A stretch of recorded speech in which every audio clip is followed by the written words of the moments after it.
Hello everyone, आप सभी का विकास एकेडमी में स्वागत है।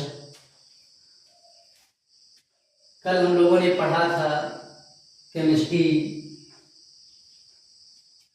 का लेसन पहला विलयन, जिसमें विलयन की डिफिनेशन, मोलरता, नॉर्मलता, फॉर्मलता, इनके विषय में जानकारी प्राप्त की। आज हम लोग पढ़ेंगे मोललता, मोल प्रभाव, हेनरी का नियम और राउल्ट का नियम, जो कि बोर्ड पेपर की दृष्टि से अति इंपॉर्टेंट क्वेश्चन है।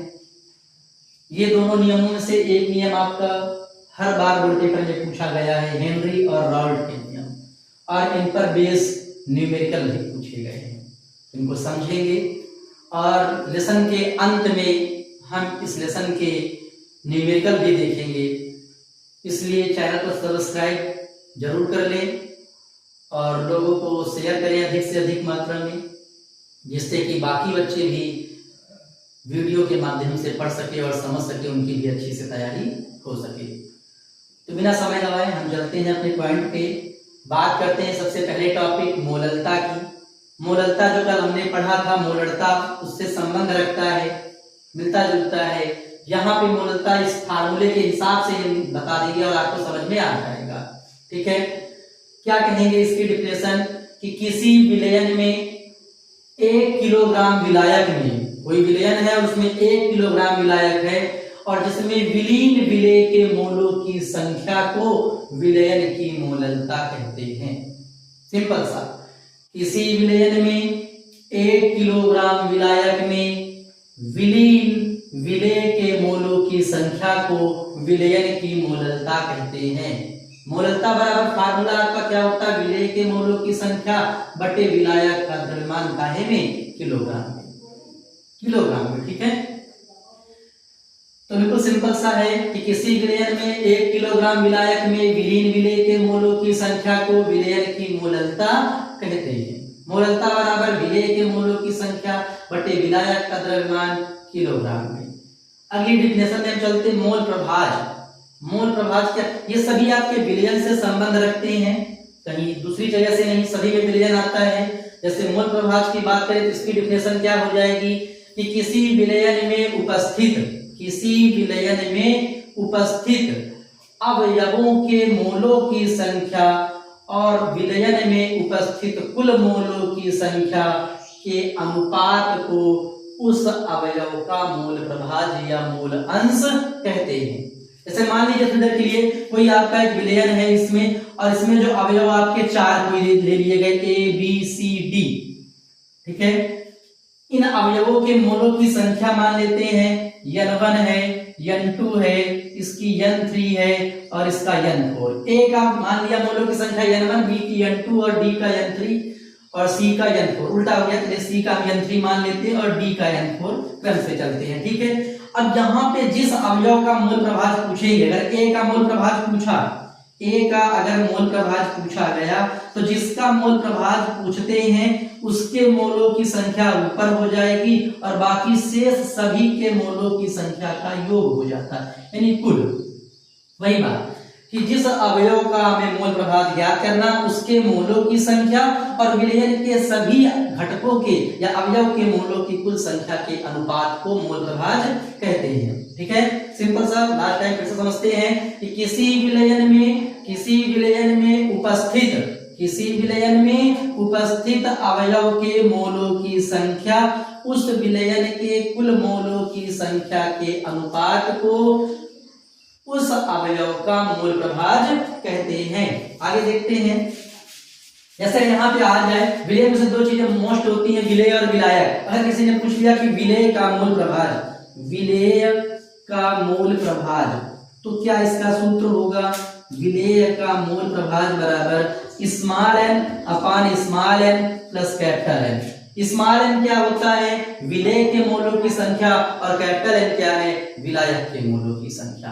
ठीक है, हमने बताया, आपको एग्जांपल दिया कि जिसका मोल प्रभाज पूछेंगे, जिस अवयव का मोल प्रभाज पूछेंगे उसके मोलों की संख्या आपकी अंश में आ जाती है और शेष सभी अवयवों के मोलों की संख्या का योग हर में रहता है।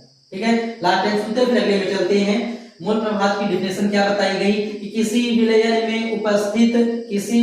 में उपस्थित अवयव के मोलों की संख्या उस विलयन में कुल मोलों की संख्या के अनुपात को उस अवयव का मोल प्रभाज कहते हैं। और मोल प्रभाज का फार्मूला अवयव के मोलों की संख्या बटे विलयन में कुल मोलों की संख्या। अगले पॉइंट पे चलते हैं, हेनरी का नियम। हेनरी का नियम क्या है? बड़ा सिंपल सा मैंने आपके बोर्ड पे लिख रखा है, इसी से आप समझ जाओ। अगर आपको बताया ना फार्मूले अगर आपको क्लियर है, सब फार्मूला में बता रहे हैं, अगर फार्मूला आपको तैयार है तो बड़े आराम से इनकी डिफिनेशन और इनके नियम आसानी से आपको समझ में आ जाएंगे। जैसे यहाँ लिखा है P समानुपाती XH। P क्या है? गैस का वाष्प अवस्था में आंशिक दाब, और XH क्या है? विलयन गैस का मोल प्रभाज, विलयन में गैस का मोल प्रभाज। ठीक है, अब यहां से इसका नियम क्या बनता है कि इस नियम के अनुसार स्थिरता पर, ताप आप क्या करेंगे? स्थिर कर देंगे, ठीक है, निश्चित कर देंगे। इस नियम के अनुसार स्थिरता पर किसी गैस का वाष्प अवस्था में आंशिक दाब उस विलयन के गैस के मोल प्रभाज के समानुपाती होता है। ये काहे का चिन्ह है? समानुपाती का। सिंपल सा, सब इसी से हो गया। इस नियम के अनुसार स्थिरता, T क्या है? टेम्परेचर। इस नियम के अनुसार स्थिरता पर किसी गैस का वाष्प अवस्था में आंशिक दाब उस विलयन गैस के मोल प्रभाज के समानुपाती होता है। लास्ट टाइम सुनते फिर आगे बढ़ते हैं। ठीक है, क्या कहा गया? इस नियम के अनुसार स्थिरता पर किसी गैस का वाष्प अवस्था में आंशिक दाब उस विलयन गैस के मोल प्रभाज के समानुपाती होता है। ध्यान से सुने और इसको समझ ले, मेन आपका ये फार्मूला समझ ले, आपको डिफिनेशन इसका जो नियम है वो आ जाएगा। और ये हेनरी का नियम, राउल्ट का नियम मैंने पहले ही बताया, बहुत ही इंपॉर्टेंट है। यानी यहाँ पे हो गया P बराबर KH X गैस। X क्या मैंने बताया? गैस का मोल प्रभाज। KH क्या है?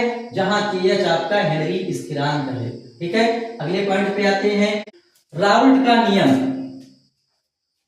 क्या बताया गया आपको राउल्ट के नियम में कि इस नियम के अनुसार वाष्प दाब का आपेक्षिक अवनमन, इस नियम के अनुसार वाष्प दाब का आपेक्षिक अवनमन विलेय के मोल प्रभाज के बराबर होता है। कितना आसान सा। इस नियम के अनुसार वाष्प दाब का आपेक्षिक अवनमन विलेय के मोल प्रभाज के बराबर होता है, एक लाइन में कहा गया। और इसका वाष्प दाब के आपेक्षिक अवनमन का फार्मूला क्या था? P0 minus PS upon P0। और विलेय का मोल प्रभाज, ये देखो यहाँ पे लिखा विलेय का मोल प्रभाज small n upon small n plus capital N। Small n क्या है आपको बताया गया? स्मॉल n क्या है? बोलिए, स्मॉल n क्या है? स्मॉल n आपका होता है विलेय के मोलों की संख्या और कैपिटल N आपका होता है विलायक के मोलों की संख्या। जहां लिखा गया है जो स्मॉल n का मान है वो कैपिटल N से बहुत कम होता है, यानी जहां पे आपका लिखा है n प्लस n, यहाँ पे हम कैपिटल N लिख सकते हैं।